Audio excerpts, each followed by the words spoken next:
अस्सलामु अलैकुम वरहमतुल्लाहि वबरकातुहू। सीधी बात की ताज़ा तरीन खबरों में आप लोगों का इस्तकबाल है। आइए सबसे पहले आज की सुर्खियों पर नजर करते हैं।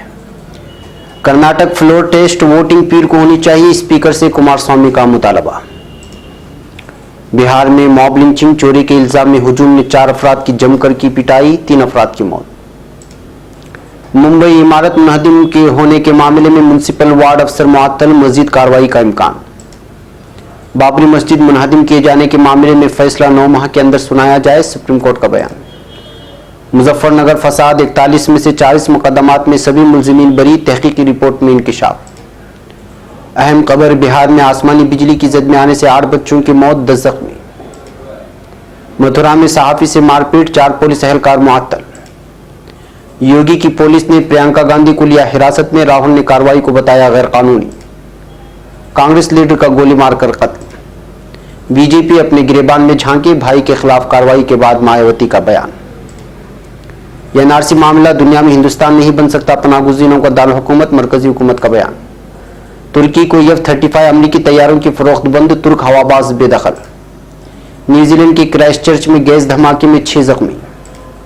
अफगानिस्तान काबुल यूनिवर्सिटी के बाहर धमाका, 9 अफराद हलाक, 33 जख्मी। यूरोपीय यूनियन अमेरिका को ईरान पर मजीद पाबंदियों से बाज रखे, ईरानी सदर का बयान। सऊदीया ने हज के कतरी बाशिंदों के लिए ऑनलाइन रजिस्ट्रेशन शुरू कर दी। अरबेल में तुर्क सिफारतकार का कत्ल, एक मुश्तबा शख्स की निशानदेही कर ली गई। सद एर्दोगान की अल्बानवी वजीर आजम से मुलाकात। नाज़रीन अस्सलामु अलैकुम वरहमतुल्लाहि वबरकातुहू। सीधी बात की ताज़ा तरीन खबरों में आप लोगों का इस्तकबाल है। मैं अंसार अजीज़ नदवी आज की खबरों की तफसीलात लेकर आप लोगों के खिदमत में हाजिर हूँ। नाज़रीन, तफसीलात में जाने से पहले आपको इत्तला कर दूं कि आज का प्राइम टाइम शाये हो चुका है। बहुत सारी तफसीलात उसमें इल्हान उमर और ट्रंप, जो इस वक्त अमेरिका में ट्रंप की इस्लाम दुश्मनी वगैरह सामने आ गई है और इल्हान उमर को लगातार जो तारिकीन वतन हैं उनको जो है लगातार अपनी तनकीद का निशाना बना रहे हैं। और दूसरी बात यह है कि IMA के डायरेक्टर मंसूर की वापसी पर उनको गिरफ्तार कर लिया गया है। और बिहार में मॉब लिंचिंग की ताज़ा वारदात पेश आई है, जिसमें एक मुसलमान और 2 दलित को हलाक कर दिया गया है। तमाम तफसीलात को वहाँ पेश किया गया है, जाएं देखें और दूसरों तक पहुँचाने की कोशिश करें। वह नाज़रीन, आज की पहली खबर कर्नाटक से है। कर्नाटक के वज़ीर आला कुमारस्वामी ने असम्बली स्पीकर से दरख्वास्त किया है कि जनाब स्पीकर, क्या हम पीर को वोटिंग कर सकते हैं। उन्होंने मजीद कहा कि बहुत से अरकान असम्बली ने कहा है कि अब वो घर जाना चाहते हैं। इस पर बीजेपी ने नाइत्तेफाकी का इजहार किया है। याद रखें कि दरियासना कर्नाटक में जारी इख्तिदार की जंग आज एक बार फिर सुप्रीम कोर्ट में पहुंच गई है। कर्नाटक कांग्रेस ने अर्जी दायर करके अदालत से उसके 17 जुलाई के हुक्म पर वजाहत तलब की है। अर्जी में कहा गया है कि अदालत के 17 जुलाई के हुक्म की वजह से पार्टी अपने मेंबरान असम्बली को व्हिप जारी करने का हक खतरे में पड़ गया है।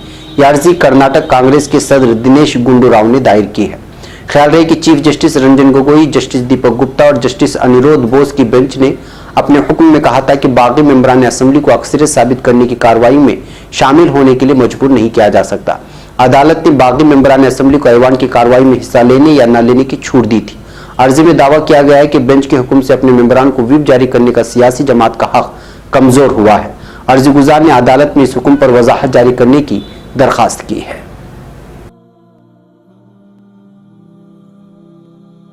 अब खबर मुंबई से। जनूबी मुंबई में वाक़ डोंगरी इलाके की केसरबाई इमारत के मुनहदिम होने के 2 रोज बाद म्यूनिसिपल कमिश्नर परवीन परदेसी ने शदीद दबाव में यहां म्यूनिसिपल बी वार्डन के माविन कमिश्नर विवेक राही को मुअत्तल कर दिया है। और उसकी तस्दीक BMC ज़राए ने की है कि रात देर गई विवेक राही पर बिजली गिरी है। जब कमिश्नर ने उनकी मुअत्तली के दस्तावेज पर दस्तखत किए, इस ताल्लुक से मजीद कार्रवाई का इम्कान है। बताया जाता है कि हादसे का शिकार होने वाली इमारत इस फहरिस्त में शामिल नहीं थी, जो कि इलाके की खस्ता हाल और गैर कानूनी इमारतों के लिए तैयार की गई है, और न इस इमारत के मुकीनों को नोटिस दिया गया था। कमिश्नर परवीन परदेसी ने बी वार्ड के माविन कमिश्नर को मुअत्तल करने के साथ ही महकमे जाती तहकीकात का भी हुक्म जारी कर दिया है। इसकी वजह से सही सूरत हाल सामने आएगी और मुस्तकबिल में अहम इक़दाम के बारे में भी मालूमात हासिल होगी। हालांकि बुध को म्यूनिसिपल कॉरपोरेशन स्टैंडिंग कमेटी की मीटिंग में उन्होंने किसी भी तरह की कार्रवाई और इक़दामात के सिलसिले में कोई ऐलान नहीं किया था।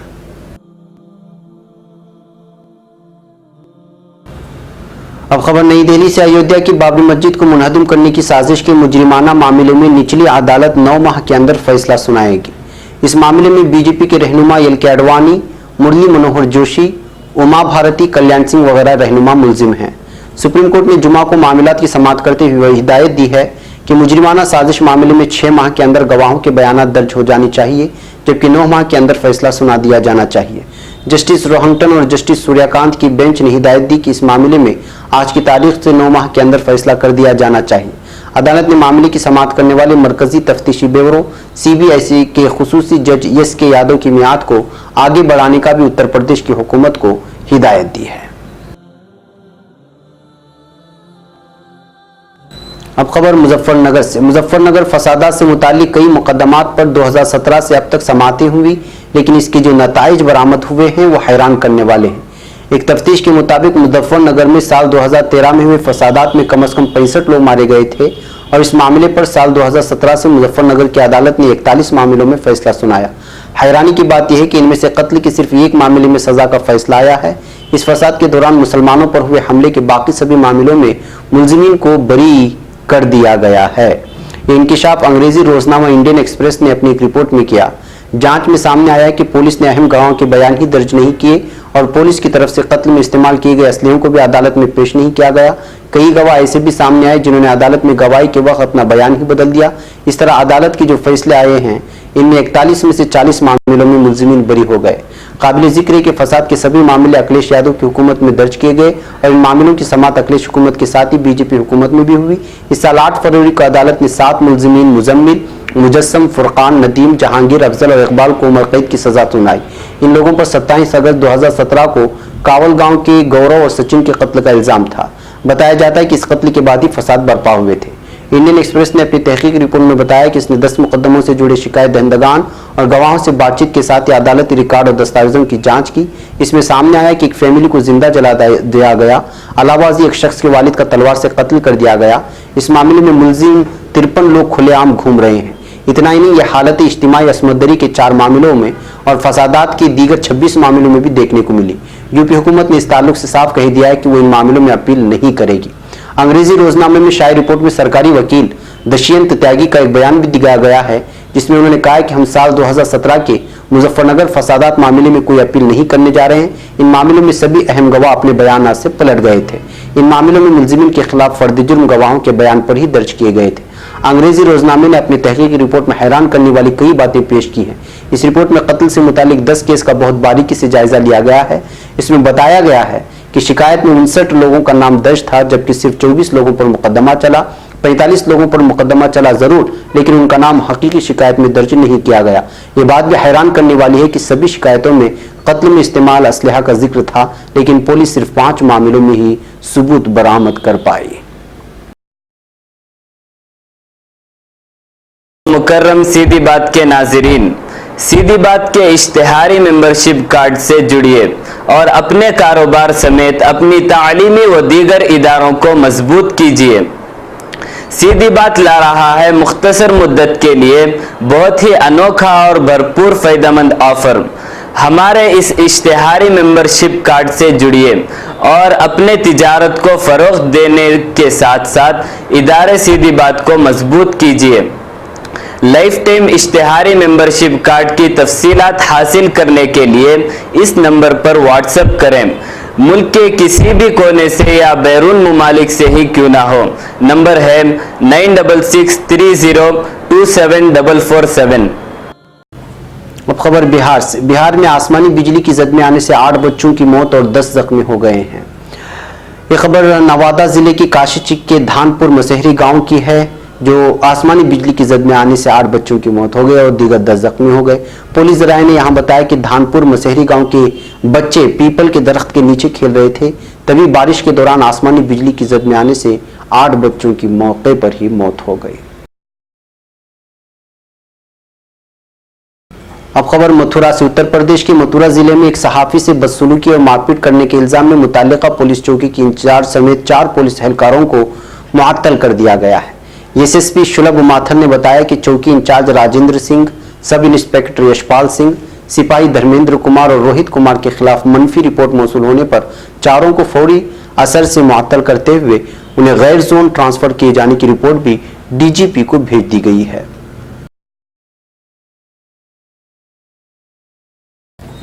अब खबर सोनभद्र से। सोनभद्र में अराजी तनाज़े को लेकर 17 जुलाई को हुई फायरिंग और उसमें हलाक 10 लोगों की कुंबे से हमदर्दी जाहिर करने कांग्रेस जनरल सेक्रेटरी प्रियंका गांधी उनके घर जा रही थी, लेकिन उत्तर प्रदेश पुलिस ने उन्हें वहां जाने से रास्ते में ही रोक लिया। प्रियंका गांधी के काफिले को मिर्जापुर के नारायणपुर में पुलिस चौकी के पास रोक लिया गया और जब कांग्रेस लीडर अपने हामियों के साथ धरने पर बैठ गई तो उन्हें हिरासत में ले लिया गया। पुलिस उन्हें गाड़ी में बिठाकर चिनार ले गई। योगी हुकूमत में पुलिस इंतजामिया की इस कार्रवाई को कांग्रेस रुकने पार्लियामेंट और साबिक कौमी सदर राहुल गांधी ने गैर कानूनी करार दिया। उन्होंने इस वाकये के बाद ट्वीट करते हुए कहा कि उत्तर प्रदेश के सोनभद्र में प्रियंका गांधी की गैर कानूनी गिरफ्तारी परेशान करने वाला अमल है।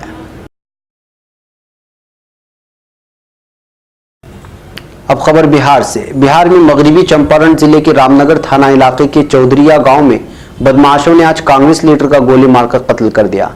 पुलिस जराये ने यहां बताया कि चौधरिया गांव बाशिंदा और कांग्रेस लीडर मोहम्मद फखरुद्दीन खान अपने घर के नजदीक तालाब के करीब खड़े थे, तभी मोटरसाइकिल पर सवार बदमाशों ने धावा बोला। उसके बाद बदमाशों ने उन्हें गोली मारकर जख्मी कर दिया और वहां से फरार हो गए। जराये ने बताया कि जख्मी लीडर को इलाज के लिए रामनगर प्राइमरी हेल्थ मरकज ले जाया जा रहा था, तभी रास्ते में उन्होंने दम तोड़ दिया। कत्ल की वजूहात काफी फिलहाल पता नहीं चल सका है। पुलिस मौके पर पहुंचकर मामले की तफ्तीश कर रही है। लाश पोस्टमार्टम के लिए भेजी गई है। अब खबर लखनऊ से। भाई आनंद कुमार पर इनकम टैक्स की कार्रवाई के बाद बीजेपी सुप्रीमो मायावती का गुस्सा 7वें आसमान पर है और वो इसके लिए भी बीजेपी को जिम्मेदार ठहरा रही है। मायावती ने आज बीजेपी पर इख्तिदार के गलत इस्तेमाल का इल्जाम लगाते हुए कहा कि बीएसपी इन हथकंडों से डरने वाली नहीं है।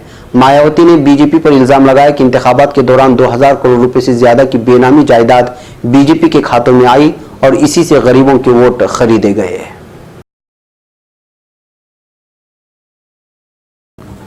अब खबर आसाम से। एनआरसी की हतमी फहरिस्त की इशाअत की डेडलाइन में तौसीक की जाए या नहीं, इस पर सुप्रीम कोर्ट मंगल के रोज गौर करेगी। दरअसल मरकज ने अदालत से 31 जुलाई की डेडलाइन बढ़ाने की दरखास्त की थी। मरकज के मुताबिक एतराजात और दावों के निपटारे के लिए वक्त दरकार है, इसलिए मजीद 1 महीने की मोहलत दी जाए। कोऑर्डिनेटर प्रतीक हचेला ने अदालत में रिपोर्ट भी पेश की। मरकजी हुकूमत ने अदालत में कहा कि हिंदुस्तान पनाहगुजीरों का दारुल हुकूमत नहीं बन सकता।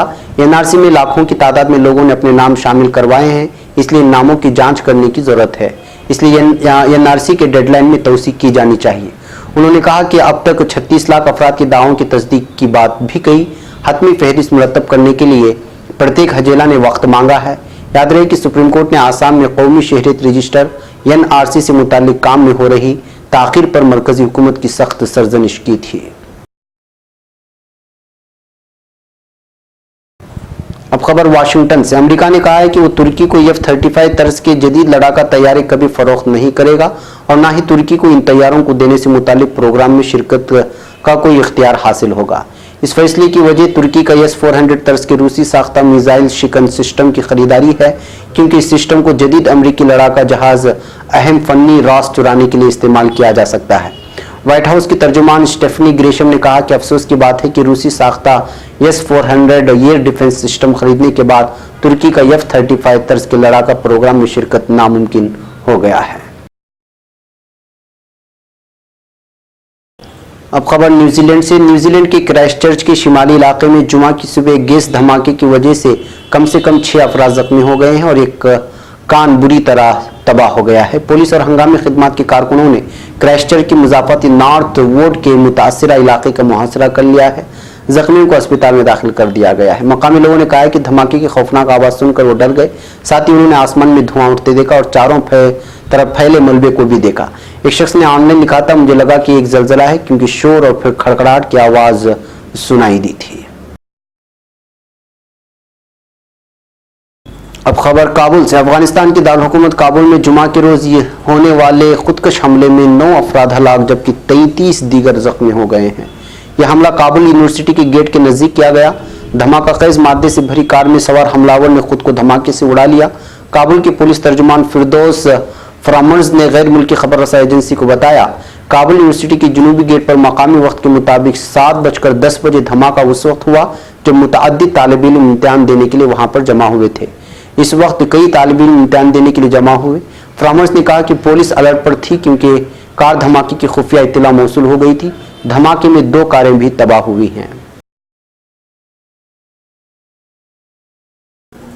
अब खबर ईरान से। ईरानी सदर हसन रूहानी ने यूरोपीय यूनियन से तेहरान के जायज़ हुकूक की फराहमी और अमेरिका की जानिब से उनके मुल्क के खिलाफ छेड़ी गई इक़्तिसादी जंग की रोकथाम के लिए अपनी कोशिशें तेज़ करने की अपील की है। ईरानी ऐवान सदर की जानिब से जारी करदा ऐलान के मुताबिक रूहानी और फ्रांसीसी सदर एमेनुअल मैक्रोन ने टेलीफोन पर बातचीत की है।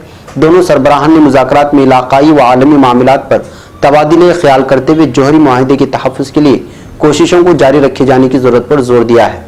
रूहानी ने दरपेश मसाइल के बावजूद तरफ़ेन के हाथ में मौजूद मौक़ों को अच्छे तरीके से बरोकार लाए जाने और उनसे इस्तिफ़ादा करने की ज़रूरत का दिफा करते हुए कहा कि यूरोपीय यूनियन के ममालिक को ईरान की जायज़ हुकूक की फराहमी को मुमकिन बनाना चाहिए।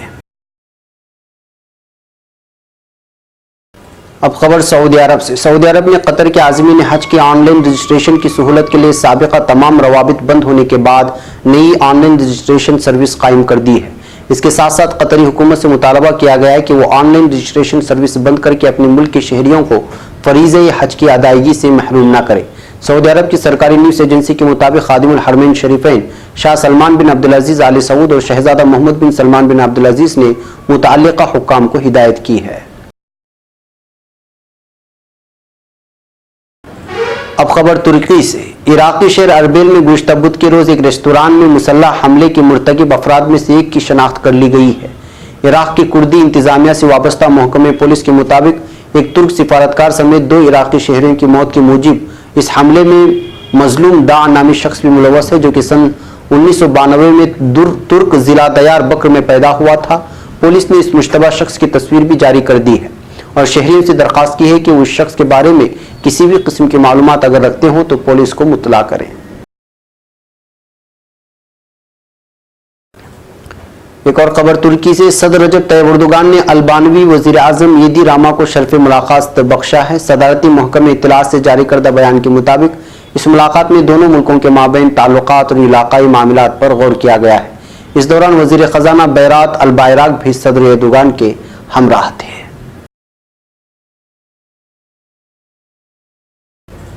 नाज़रीन, ये थी आज की ताज़ा तरीन खबरें। अगली ताज़ा तरीन खबरों के साथ फिर आपसे मुलाकात होगी। हमारी पूरी टीम को यहाँ पर इजाज़त दी। अस्सलामु अलैकुम वरहमतुल्लाहि वबरकातुहू।